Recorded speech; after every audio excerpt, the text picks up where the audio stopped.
judged by entering its prisons. We have become a nation of barbarians.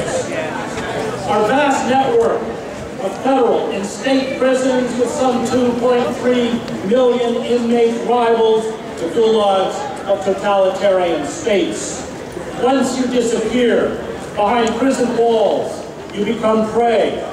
Rape, torture, beatings, prolonged isolation, sensory deprivation, racial profiling, chain gangs, forced labor, rancid food, children imprisoned as adults, prisoners forced to take medications to induce lethargy, inadequate heating and ventilation, poor health care, and draconian sentences for nonviolent crimes as well as endemic violence.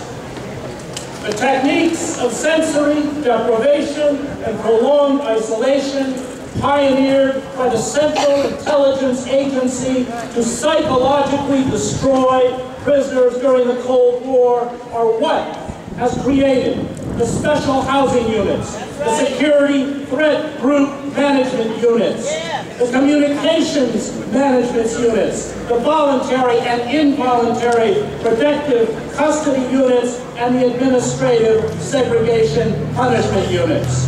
They are mechanisms of torture. They violate the United Nations Convention Against Torture, the UN's International Covenant on Civil and Political Rights, and the International Convention on the Elimination of all forms of racial discrimination, and they should be outlawed.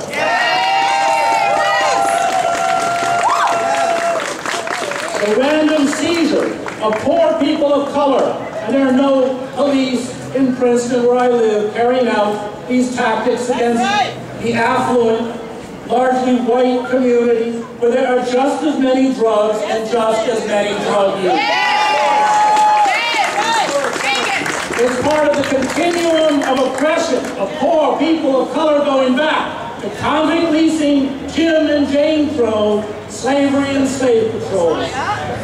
And once inside the system, you work for nothing or next to nothing in a system of neo-slavery. Yes, yes. The bodies of poor, unemployed youths are worth little to the corporate state on the streets, but they become valuable commodities behind bars, generating up to $50,000 a year for the prison industrial complex.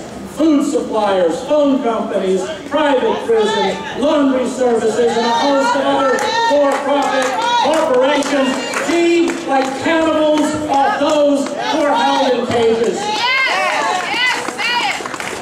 And those released from prison, after years of being brutalized or woefully unprepared for re-entry, they carry within them the years of trauma. They suffer from endemic health problems that come with long incarceration, including hepatitis C, tuberculosis, and HIV. They often do not have access to medications upon release to treat their physical and mental illnesses. And finding work is difficult and usually impossible.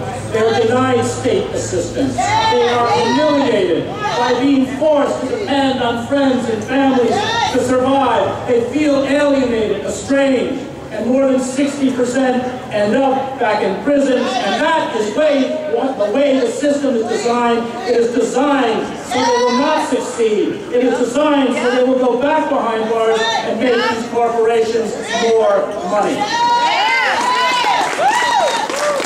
As long as profit remains an incentive to incarcerate human beings, and our corporate state abounds in surplus, redundant labor, there is little chance that the prison system will be reformed.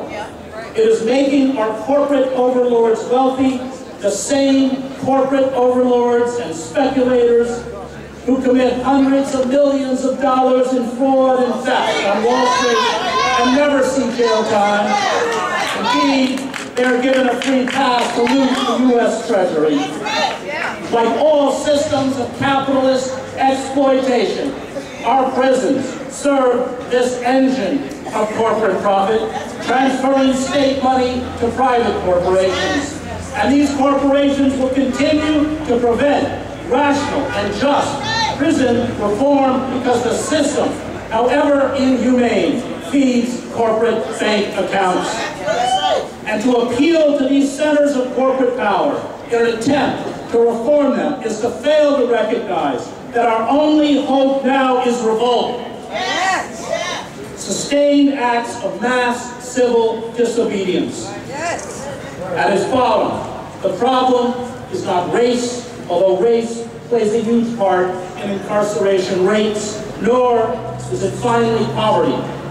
It is the predatory nature of corporate capitalism itself. And until we slay the beast of corporate capitalism, until we wrest economic and political control back from corporations, until we build social institutions and a system of governance designed not to profit the few, but foster the common good, our prison industry and the horror it perpetuates will only expand. Thank you.